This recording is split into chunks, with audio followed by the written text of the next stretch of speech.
విఘ్నులైన శ్రోతలకు ఆంగ్ల నూతన సంవత్సర శుభాకాంక్షలు.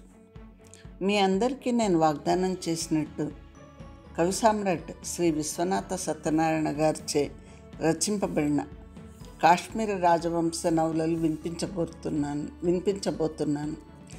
ప్రథమంగా మొదటి నవల అయిన యశోవతితో ఆరంభిస్తున్నాను.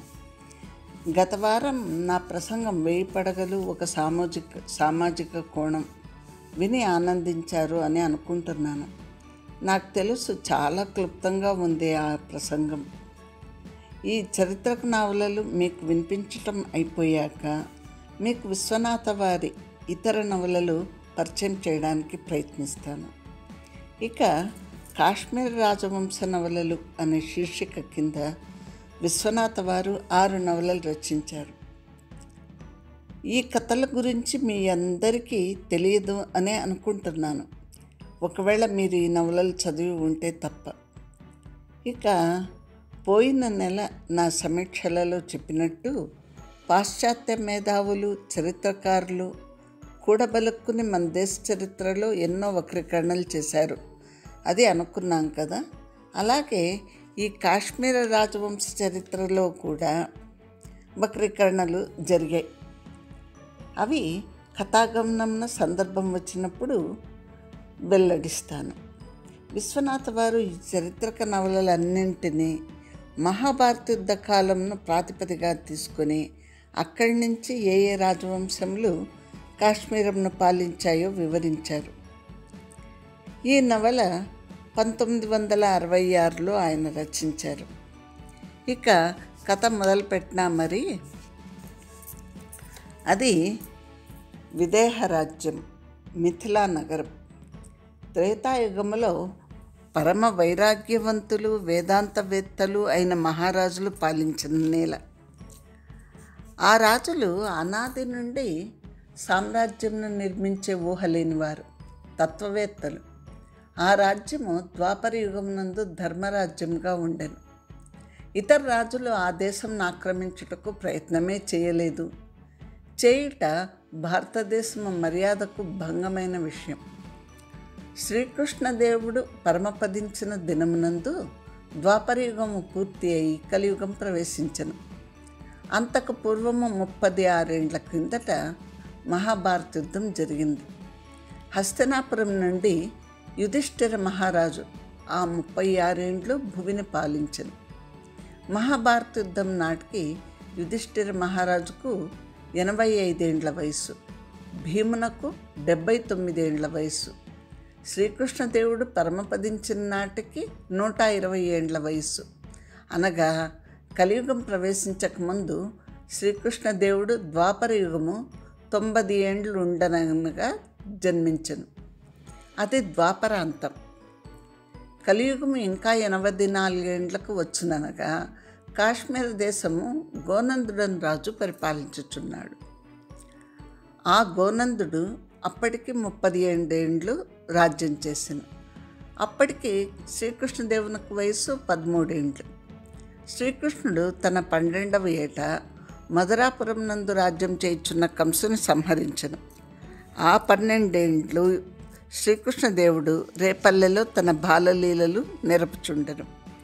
మధురలో కంసుడు, మగధ రాజ్యం నందు గిరివ్రజపురం నందు జరాసంధుడు, కాశ్మీరంలో గోనందుడు, హస్తినాపురంలో ధృతరాష్ట్ర మహారాజు రాజ్యం చేయుచుండ్రి. పాండురాజు వానప్రస్థాశ్రమం నందు ఉండెను.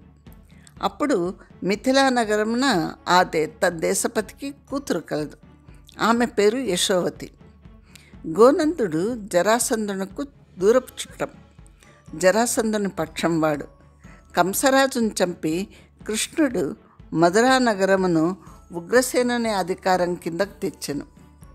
ఇది జరాసంధునకు ఇష్టం లేదు. ఆయన మధుర మీదకి దండెత్తి వెళ్ళెను. కాశ్మీర రాజైన గోనందుడు తన సైన్యంతో తాను జరాసంధునకు సహాయం వెళ్ళెను. అదివరకే పలుసార్లు గోనందుడు గిరివ్రజపురం పోయి వచ్చుచుండేవాడు. ఆ ప్రయాణములలో విదేహ దేశమందు విడియుచుండేవాడు. మిథిలా నగరాధిపతికి ఎవరితోడనూ విరోధం లేదు. ఈ యశోవతిని గోనందుడు ఎరుగును. విదేహపతి ఆమె చేత గోనందుడు వచ్చినప్పుడల్లా పరిచర్య చేయించుచుండెను. ఆమె సౌందర్యమునకు, ఆమె బుద్ధిమత్తకు, ఆమె శాంతభావమునకు, వినయమునకు గోనందుడు మిక్కిలి సంతోషించి ఆమెను తన కోడలుగా చేసుకుందామని మనసులో అనుకునేవాడు. ఆమె గోనందునితో పలుసార్లు మాట్లాడుచుండేది.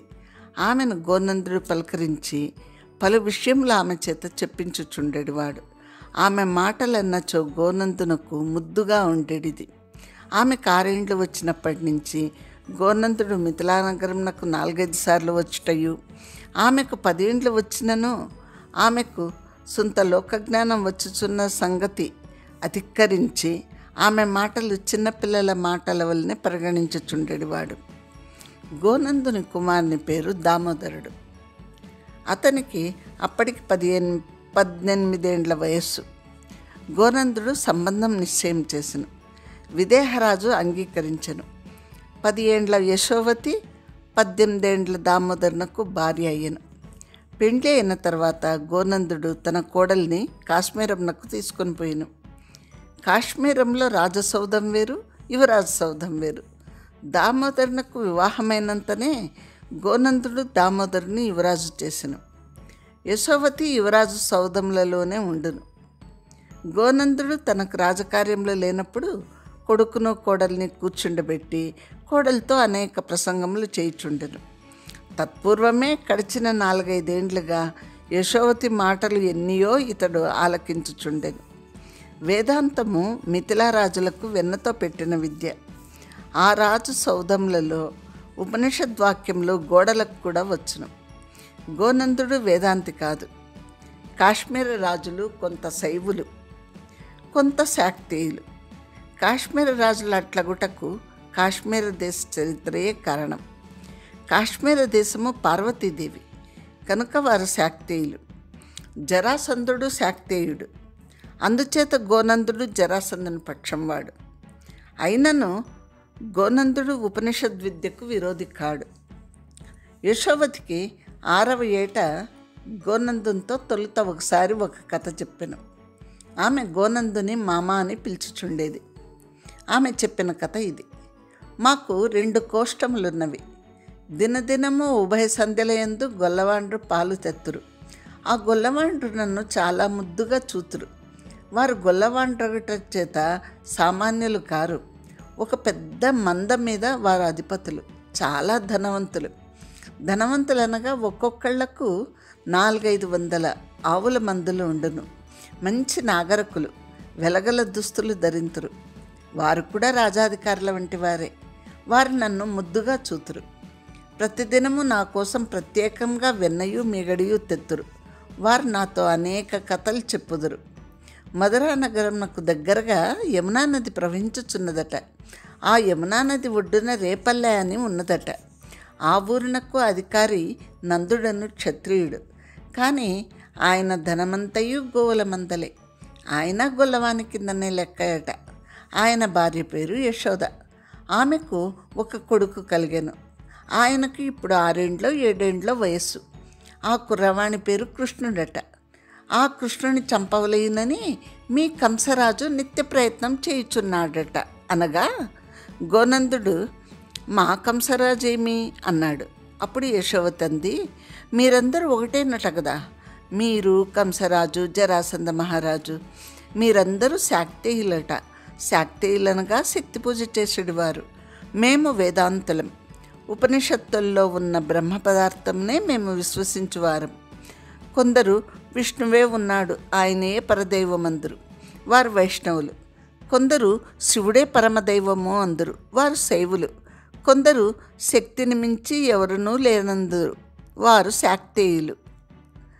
గోనందుడు అన్నాడు, నువ్వు చాలా పండితురాలివే, నీకు వయసు ఎంత అనగా నాకిప్పుడు 6 ఏండ్లు అంది యశోవతి. సరే, ఆ కీలారంల నుండి పాలు తెచ్చుడి మీ గోపాలకులు ఏమి చెప్పారు అని గోనందుడంటే, అది రహస్యము, మీతో చెప్పకూడదు అంది యశోవతి. నేను ఎవ్వరితోడను చెప్పను, నాతో చెప్పు అన్నాడు గోనందుడు. ఒట్టు వేసుకున్నచో చెప్పేదను అంది యశోవతి. ఎవరి మీద వేసుకోమందువు అని గోనందుడంటే, నా మీద వేసుకోము అంది యశోవతి. చిన్నపిల్లవు, నీ మీద వేసుకోను, మేము శాక్తేయులం కదా, మా దేవత పార్వతీదేవి, ఆమె మీద వేసుకుందును అని గోనందుడంటే యశోవతి ఇలా అంది, వద్దు వద్దు, మీరు గొప్ప రాజులట కదా, దేశాధిపతులు అబద్ధములు చెప్పరట, మీరు ఎవ్వరితోటి చెప్పనన్నారు కదా, మీ మాట నమ్ముదును, చెప్పుదును, ఇది చాలా రహస్యము అని యశోవతి తన గొంతు తగ్గించి ఇలా అంది. ఆ కృష్ణుడు భగవంతుడట, విష్ణుమూర్తి అట, కంసుని సంహరించుటకు జన్మించినాడట, వారు నాతో చెప్పి ఎవ్వరితోనూ చెప్పకూడదు అన్నారు అంది. ఒట్టు వేయించుకున్నారా అని గోనందుడంటే, వారు వేసుకోమన్నారు, నేను వేసుకోనన్నాను, నేను మేము అడగలేదు, మీరే చెప్పితిరి, నేను ఒట్టు ఎందుకు వేసుకోవాలే, అయినను నేను ఎవరితో చెప్పనులే, ఒక్కరితో మాత్రం చెప్పుదును అని వారితో చెప్పి తిని వారు అంగీకరించిరి అని యశోవతి అంది. ఆ ఒక్కరెవరు నీ గోనందుడంటే, మీరే అంది. నా మీద నీకు అంత అభిమానం ఎందులకు అని గోనందుడంటే, నాతో మరి ఎవ్వరు మీ వలె మాట్లాడరు, నన్ను చిన్నపిల్లవలే చూతురు, నా మాటలు లెక్క చేయరు, మీరు ఒక్కరే నన్ను దయగా చూతురు, అందుచేత మీ మీద నాకు అభిమానం అంది యశోవతి. నువ్వు చిన్నపిల్లవి కావు, నిన్ను చిన్నపిల్ల అనుకునేటి వారే చిన్నవారు, నువ్వు పండితురాలవు అన్నాడు గోనందుడు. మీరు ఇంకా ఎన్నాళ్ళుందురు అని యశోవతి అంటే, నువ్వు ఎన్నాళ్ళుండమన్నచో అన్నాళ్ళుందును అన్నాడు గోనందుడు. రేపు ఎల్లుండి మాత్రం ఉండండి, ఒక గోష్ఠాధిపతి కూతురును రేపల్లే ఇచ్చారు, ఆమెను పుట్టింటికి తీసుకువచ్చునట, ఆమె రేపటికి వచ్చునట, ఆమెను కనుగొని రేపు సాయంత్రమున మరికొన్ని వార్తలు చెప్పుదును అంది యశోవతి. సరే అన్నాడు గోనందుడు. మర్నాడు సాయంత్రమున నక్కుచు యశోవతి వచ్చింది. రావమ్మా రా, ఎందుకు భయపడుతూ వస్తున్నావు అన్నాడు గోనందుడు. మా అమ్మగారు కోపపడ్రి, వారు గొప్ప రాజు, వారితో నువ్వు పోయి పిచ్చి పిచ్చి మాటలన్నీ మాట్లాడుచున్నావు, వారు ఏమైనా అనుకున్నారా, వారి దగ్గరికి వెళ్ళవద్దు, నీ మూలంగా వారి పనులు పాడవునేమో అన్నారు అంది యశోవతి. నాకేమీ పని లేదు, నీతో మాట్లాడుట కూడా నా పనులలో ఒకటే అని గోనందుడు అనగా, నేను ఇక్కడికి వచ్చి తినని ఎవరికీ తెలియకూడదు, మీరు చెప్పకూడదు అంది యశోవతి. నా పని నేను పాడు చేసుకుందునా, ఎవ్వరితోడనూ చెప్పను అన్నాడు గోనందుడు. ఒట్టు వేసుకోవాలి, వద్దన్నాగా, ఆ గోష్ఠాధిపతి కూతురు వచ్చింది, ఎన్నో చెప్పినది, ఎంత బాగున్నవి అని ఊరిచ్చింది యశోవతి.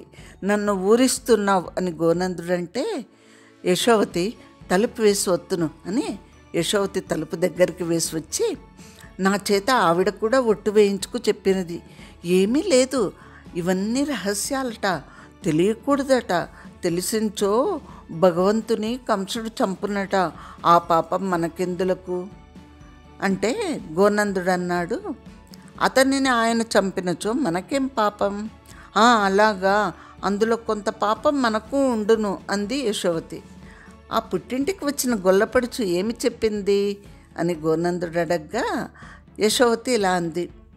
అది పల్లెటూరైనా పెద్ద ఊరట, 20,000 గడప ఉన్నదట, అందరినూ పశువుల కాపర్లే, అందరికీ మందలున్నవి, యమున దాటి మధురా నగరంకు ఇంటింట వారే పాలు పోయిదురట, చుట్టుపట్ల 25-30 ఇండ్లకు పాలన్నీ ఈ ఊరి నుంచే పోవాలన్నట, అది నందుని రేపల్లే, ఆ ఊరిలో కొత్తగా కాపురంకు పోయిన పడుచులు కొన్ని వేల మంది ఉన్నారు, ఆ 16,000 మంది ఏం చెప్పింది, తాను లెక్క వేసినది 15,000 మంది ఎందుకు కారాదు, 18,000 మంది ఎందుకు కారాదు, మామగారు నాకు చాలా చమత్కారంగా నున్నది, ఆమె చెప్పినది కదా, ఈ గోపికలందరూ భార్యలట, ఆ కృష్ణుడు భర్త అట, ఆయనకు 6 ఏండ్లు, వీరందరికీ 16, 17 మొదలు 20 ఏండ్ల వయసు కలవారు, దీనికి అర్థమేమి అంటే గోనందుడు అన్నాడు, ఏమి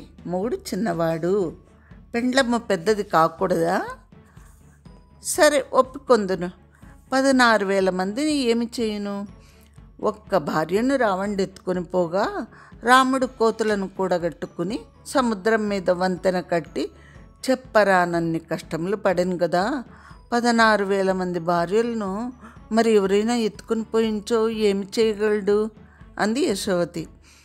గోనందుడు అన్నాడు, సీత ఒక్కతక్క గనక రావణుడు తేలిగ్గా ఎత్తుకొని పోయిను. పైగా నడుమ పెద్ద సముద్రం ఉన్నది. ఇచ్చట 16,000 మందిని ఎవడెత్తుకోపోగలడు? పక్కన ఉన్నది యమున, సముద్రం కాదు కదా అన్నాడు. మీకంత ధైర్యం ఉంటే నాకెందుకు అని యశోవతి వెళ్ళిపోయింది. తర్వాత యశోవతికి 8 ఏండ్ల వయసు. అప్పుడు గిరివ్రజపురంనకు పోవచ్చు గోనందుడు మరలా వచ్చాను. మునుపటి కన్నా యశోవతి కొంచెం పొడుగు సాగాను, సొంత పుష్టిగా ఉండెను, బంతి వలె తిరుగుచుండెను. గోనందుని కడకు తొందరగా రాలేదు, తల్లి వద్దని చెప్పి ఉండును.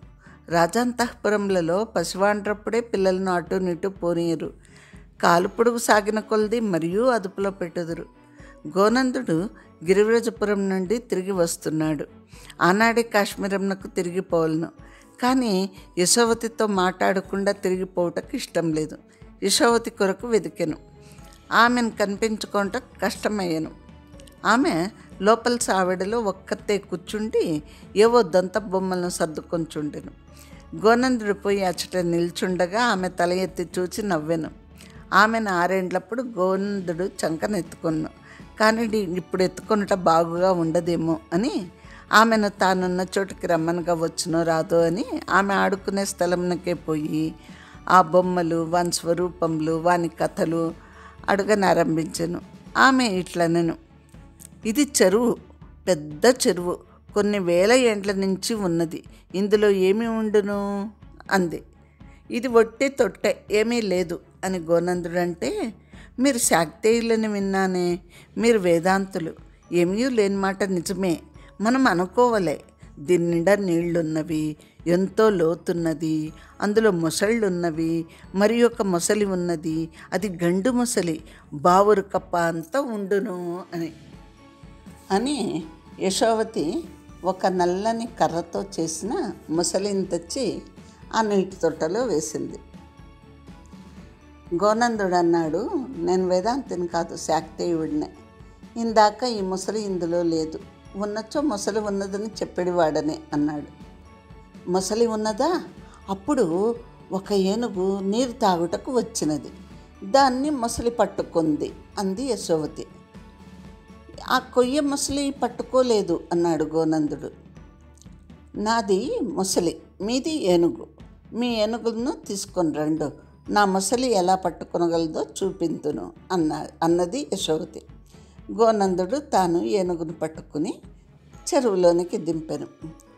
యశోవతి కొయ్య మొసలిలో ఏదో శీల తిప్పినది. ఆ మొసలి ఏనుగును పట్టుకున్నది.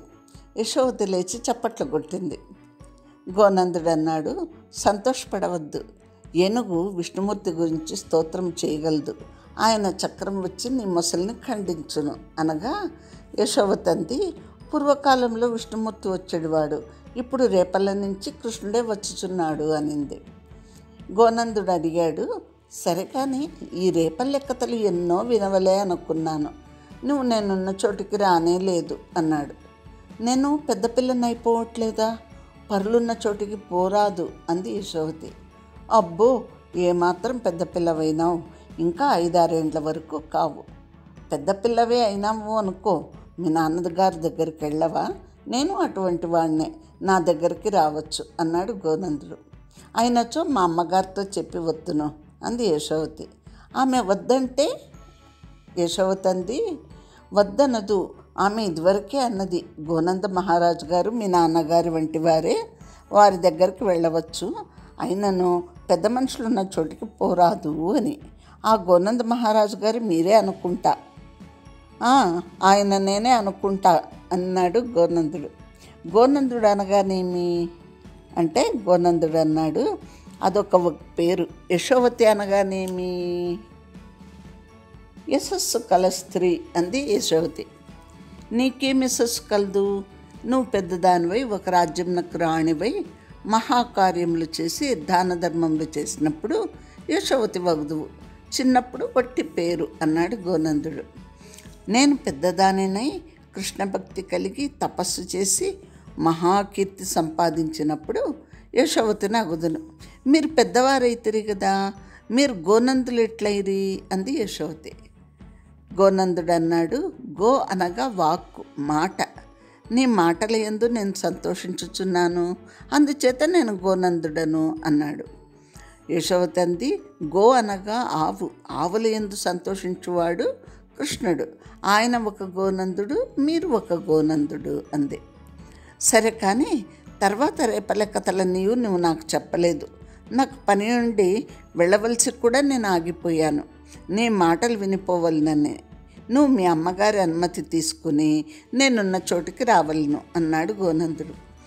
వత్తును చెప్పవలసినవి చాలా ఉన్నవి. అబ్బో నాకు నవ్వొచ్చుచున్నది.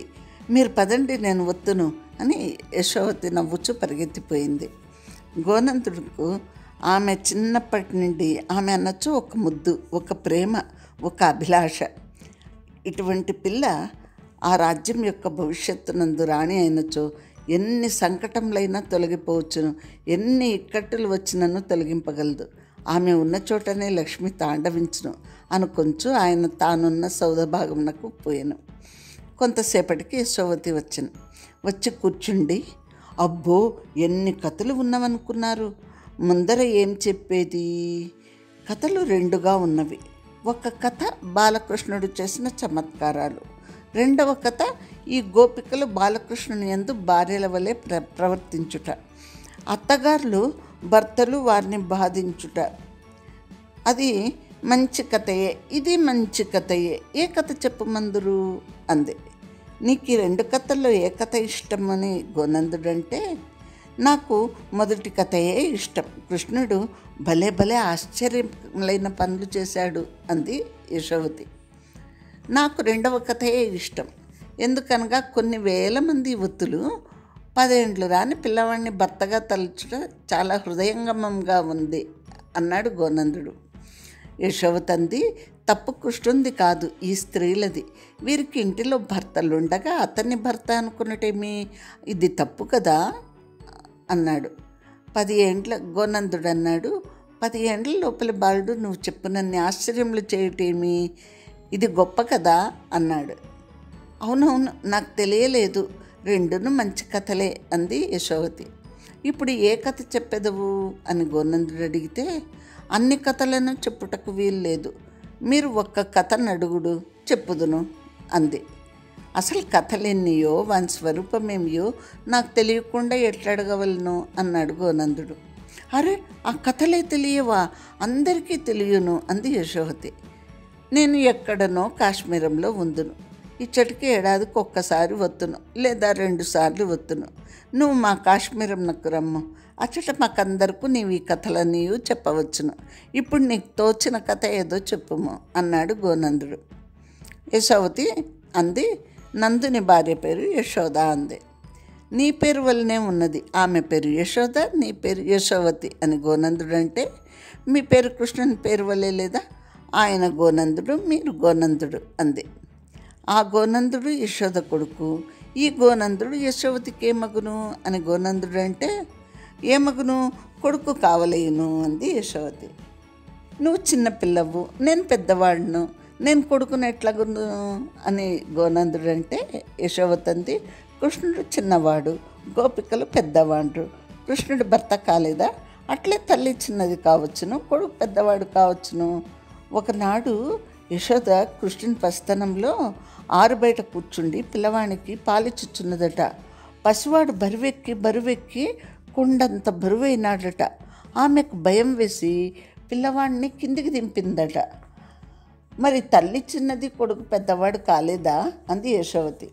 గోనందుడు నవ్వుచూ, కథ తర్వాత ఏమైంది అంటే, అప్పుడు ఒక సుడిగాలి వచ్చి ఆ సుడిగాలిలో కృష్ణుడు లేచిపోయినాడు అంది. అంత బరువైన పిల్లవాడిని సుడిగాలి ఎట్లా లేపుకుని పోయింది అంటే, గోనందుడు అంటే, అక్కడనే ఉన్నది కీలకం, మీరు చెప్పుకొనవలేను అంది యశోవతి. నేను చెప్పుకొనొచ్చో ఏమి ఇత్తువు అంటే, మీరు ఏది అడిగించో అది ఇత్తును అంది యశోవతి. మీ నాన్నగారిని అడిగి ఇవ్వలేను కదా అంటే, నేను ఏది అడిగించో మా నాన్నగారు అది ఇత్తురు అంది యశోవతి. గోనందుడు అప్పుడు అన్నాడు, చెప్పమందువా, పసిపిల్లలు లోకంలో అంత బరువు ఒకటి ఎప్పుడునో సంభవించదు. ఆ పిల్లవాడు బరువైననగా వాడు పిల్లవాడు కాదు, ఉన్నట్టుండి అతడంత బరువెక్కననగా మరలా అతడు తేలికపడను కూడా పడగలడన్నమాట. కింద పెట్టినంతనే తేలికపడాను, అప్పుడు సుడిగాలి ఎత్తుకొని పోయాను అన్నాడు గోనందుడు. సంగతి నాకును తెలిసింది, అందులో గొప్పలేదు. బరువొకటయు తేలికపడటయు ఎట్లు సాధ్యమగును, అది చెప్పవలను అంది యశోవతి. గోనందుడు నవ్వుతూ, శరీరంలో అన్నం అరగక ముందు మేను బరువుగా ఉండును, అరిగిన తర్వాత బరువు తక్కువగును.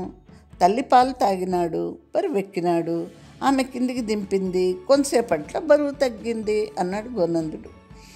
ఇది సరిపోయింది, కానీ తర్వాత కథ ఉన్నది కదా. ఆ సుడిగాలి ఇతన్ని ఎత్తుకుని పోయింది. ఆ ఊరి వారందరినూ వెదికిరి, పిల్లవాడు ఎక్కడనూ కనపడలేదు. చివరికి ఒక కొండ మీద భద్రంగా ఉన్నాడు. ఆ పక్కన ఒక రాక్షసుడు పడి ఉన్నాడు. పిల్లవాడు ఏడ్చున్నాడు. పాపం యశోద అంది యశోవతి. యశోద అనక నీకెంత జాలి అన్నాడు గోనందుడు. ఈ కథ నేను మా నాయనగారితో చెప్తేనే, ఆయన కూడా సరిగా ఇట్లే అన్నాడు అంది. కథ అయిపోయిందా, ఇంకా ఉందా అని గోనందుడు అంటే, ఇంకొక కథ ఉంది, అది మీరు ఎట్లు చెప్పుదురో చూడవలను. ఈ కృష్ణునకు గోపయువతులందరూ భార్యలే కదా. ఆ ఊరిలో ఇతడు ఆడినది ఆట, పాడినది పాట. వారి ఇండ్లలోనికి పోయి వెన్నెలు మిగళ్ళు దొంగిలించుకుని వచ్చినట, ఉట్లు కోయినట, కుండలను చిల్లులు పొడిచినట. ఊరి పెద్దకు కొడుకు, ముద్దైన పిల్లవాడు, ఏం చేయవలే. ఆ స్త్రీలందరూ పోయి యశోదతో మొరపెట్టుకుందరట. అట్లుండగా ఒకనాడు తల్లి పిల్లవాడిని కొంచెం కసురుకున్నది. ఏమిటిది నీ వేషాలు, నువ్వును పిట్ట కొంచెము కూతగనమన్నట్టు ఉన్నది. అందరూ ఎప్పుడునూ వచ్చి చెప్పింది చెప్పకుండా చెప్పుతున్నారు. వారి వెన్నెలు మీగడలు తినచో వారేం కావలేను, దేశంలో నెయ్యి ఏం కావలేను అనగా కుర్రవాడు, నేనే మెరుగుదును, కావలసించు నా నోరు చూచుకొనుము అని నోరు తెరిచినాడట. ఆ నోటిలో బ్రహ్మాండ గోళమంతయు కనిపించినదట. దీని సంగతి ఏమి చెప్పెదరు అంది యశోవతి. ఎవరికి కనిపించింది? యశోదకు కనిపించింది. కనిపించిందో లేదో మనకు తెలియదు. ఆమె ఇతరులతో చెప్పి ఉండవలేను. వారందరూ ఇది ప్రచారం చేసి ఉండవలేను. అదిగో పులి అంటే ఇదిగో తోక అంటారు. చిలవల పలవల కల్పించి చెప్పుకుంటారు. ఆ వేళకు యశోదకు పైత్యం చేసి ఉండవచ్చు. ఆమె కళ్ళకు బయర్లు కమ్మి చిత్రాలుగా కనిపించి ఉండవచ్చు. దాన్ని ఇంత పెద్ద చేయ వీల్లేదు. 10 మంది చూచినచో కొంత మటుకు అంగీకరింపవచ్చు. చూచింది వాళ్ళమ్మ ఒక్కతియే. నీకు కోపం వచ్చించో నేను చెప్పలేను, కానీ నేను నమ్మను అన్నాడు గోనందుడు. నడుమ నాకు కోపం ఎందుకు? అందరూ చూసినది ఉంది, అది చెప్పేదను నమ్ముదరా అంది యశోవతి. ముందర వాగ్దానం చేయించుకుని చెప్పేదవా అని గోనందుడు అంటే, యశోవతి ఇలా అంది.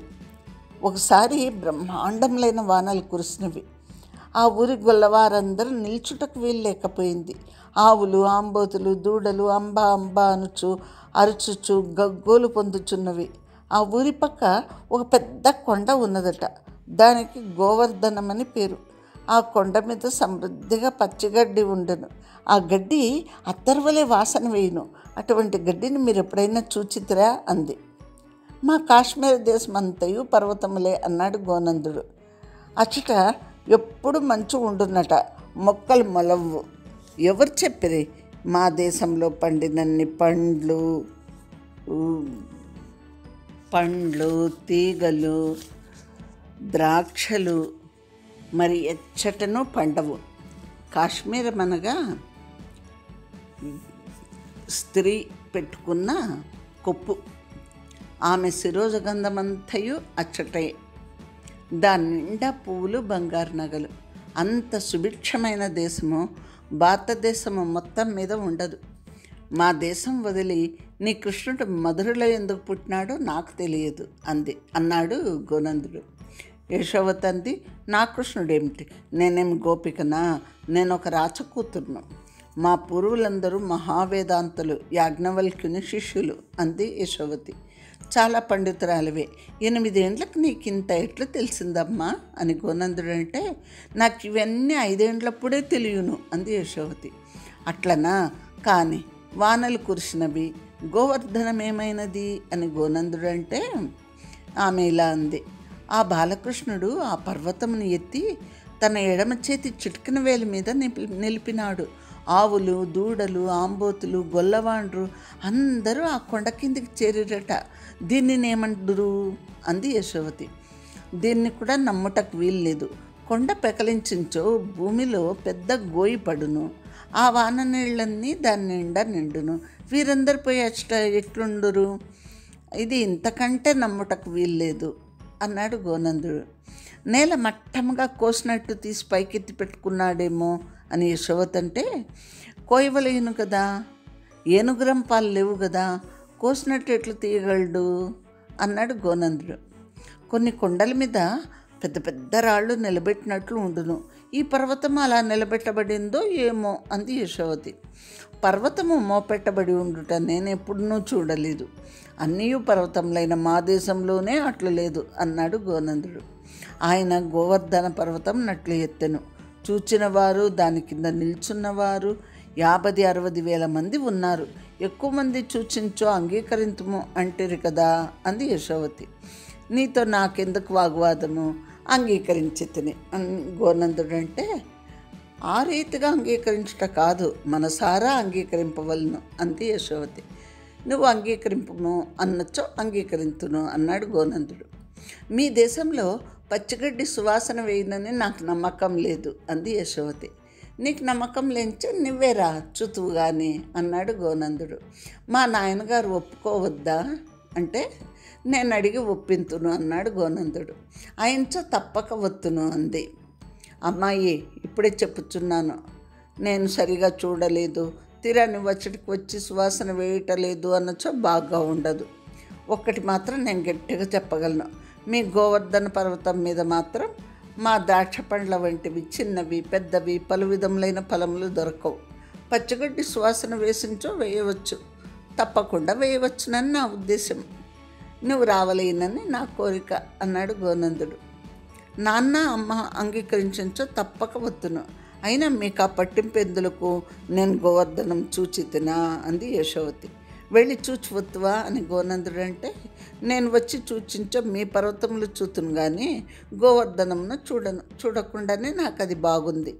మీ దేశము మీ పర్వతములు చూచిన తర్వాత బాగుగా ఉండవలను అంది యశోవతి. చూడకనే అంత బాగున్నది, చూచిన తర్వాతే ఎంత బాగుగా ఉండునో అని గోనందుడు అంటే, దానిని మనసుతో చూచి తిని మీ పర్వతములు కన్నులతో చూతును, దాని అందం వేరు దీని అందం వేరు, రెండును కల్పకము అంది యశోవతి. గోనందుడు యశోవతిని దగ్గరకు తీసుకుని ముద్దాడాను. ఆమె సిగ్గుపడెను. నాటి రాత్రియే గోనందుడు వెడలిపోయాను. గోనందుడు మరలా 2 ఏళ్లకు వచ్చును. అప్పటికి కంసవద ఇంకనూ కాలేదు. యశోవతికి అప్పటికి 10 ఏండ్లు. విదేహరాజునకు తెలియదు గోనందుడు పెండ్లికి తరలి వచ్చును. ఇంత సైన్యము, వాద్యములు, రథములు, గుర్రములు, వేల మంది ముత్తైదువులు వచ్చి మిథిలా నగరం నందు విడేగా విదేహపతి ఆశ్చర్యపడెను. గోనందుడు ఎచ్చడికి పోచున్నాడు? గిరివ్రజమునకు పోచున్నాడా? పెండ్లికి పోచున్నాడా? పెండ్లి ఎవరిది? తమ దేశం మీదికి దండెత్తి పోచున్నాడా? తన రాజ్యంనకు పరరాజ్యములతో విరోధం లేదు, స్నేహము లేదు. గృహస్థ ధర్మంగా ఎవరొచ్చినను తాను నెరపవలసిన ఆతిథ్యం నెరపి పంపించును.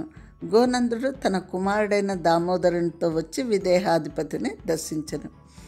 ఇతని వివాహం కొరకు వచ్చితనని చెప్పాను. విదేహపతి పెండ్లు ఎక్కడా, ఎవరు పిల్లనిస్తున్నారు అని అడగలేదు.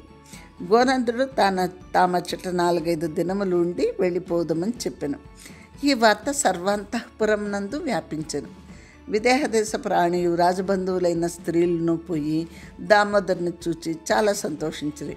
పిల్లవాడు చాలా రూపవంతుడు, రాచటీవి కలవాడు, రాజలక్షణములు కలవాడు, దర్పం కలవాడు. మిథిలా రాజ్యపు పట్ట ప్రాణి ఇతన్ని చూచి మనసులో చేయి జారిపోయింది. మన పిల్లకు చేసుకున్నచో ఎంత బాగుండును అనుకున్నాను. భర్తతో చెప్పాను. అతడును అట్లే అనుకున్నాను.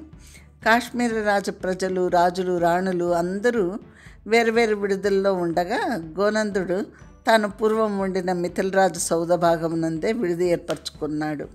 యశోవతి రానే లేదు. తానే విదేహరాజునకు వార్త పంపి రప్పించుకొనెను. సుంత లజ్జ అభినయించుచు యశోవతి వచ్చెను. గోనందుడు కూర్చుండమన్నను, యశోవతి కూర్చుండలేదు. గోనందుడు ఇలా అన్నాడు, నువ్వు పెద్దదానివైనట్టున్నావు. నాతో మాటలు చెప్పుదునని వచ్చిన నువ్వు అప్పుడే పట్ట ప్రాణివైపోతువి. ఇది ఏమమ్మా, నీ కొడుకును కదా, కొడుకు దగ్గర తల్లులు లజ్జాబీనయంతురా. రా రా, ఆ కృష్ణుడి కథలు చెప్పవలే. ఇప్పుడు అతనికి 12 ఏండ్లైనను వచ్చి ఉండును. ఇంకనూ గోపికలకు భర్త అయ్యేనా? ఇంకా 4-5 ఏండ్లు వచ్చించో చిన్నప్పటి ఈ వరుసలోని మాధుర్యం పోవును కదా అన్నాడు. అప్పటికి వారందరూ వయసు మీరిన వారగుదురు.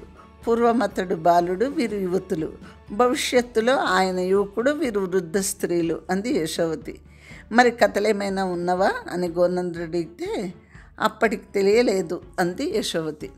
నువ్వు కూర్చుండి చెప్పుము, లేనిచో వెడల్పొమ్ము అని గోనందుడంటే యశోవతి కూర్చుండి ఇలా అంది, ఆయన నందుని కొడుకు కాదట, యశోదమ్మ కొడుకు కాదట.